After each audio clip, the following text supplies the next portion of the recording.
The magic of the sunset in the Syrian desert doesn't reflect its hell with flying sand. Washington has divided the eastern part of the desert between ISIS and other armed groups, so that the desert dunes continue to rage, claiming more lives of Syrians.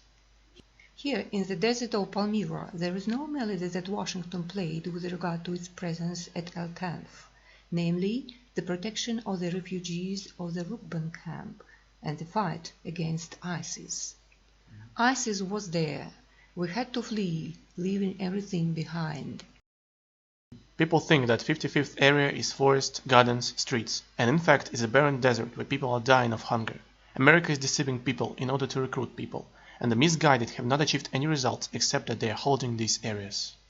I was in Rukban camp, and the living conditions there deteriorated after we established relations with Jaish Makhavir as-Sawra at the Al-Tab base supported by the American army. One day an ISIS fighter joined them. It is clear why. In order to patrol the Syrian-Iraqi border, to track all the strange activities and monitor the Syrian army. On the difficult terrain of the Syrian desert, the area of which is about 80,000 square kilometers, there are still ISIS and remnants of other armed groups. They are located in the vicinity of the 55th area, where the American troops are stationed within the area of El Tanf, between Abu Kamel and the Deir ez-Zor desert controlled by Syrian troops. More than 6 years ago, members of the ISIS armed forces found themselves surrounded by a barren desert. As the sands of the desert melt, the enemy becomes stronger. With each new attack on Syrian forces and civilians, they are coming closer. RT cameras are closely monitoring what is happening.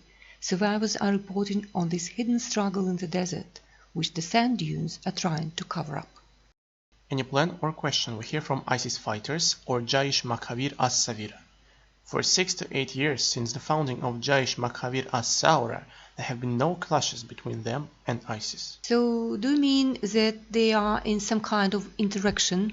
Yeah, that's right. It is expressed in columns that move away from the Americans. And we have the evidence. We know that smugglers can enter and leave.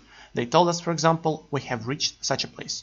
The ISIS commander did not allow the smugglers to enter the headquarters. He told them to wait for the cars to arrive now, and then you can go back. In this particular area, as we heard, there is a valley of water. There was an ISIS position in that area, and we knew that the cars were coming there, that there were camps there. Cooperating with Al-Tanf, they took cars, they used cars, to get to them. These children are experiencing consequences that are beyond their tender age.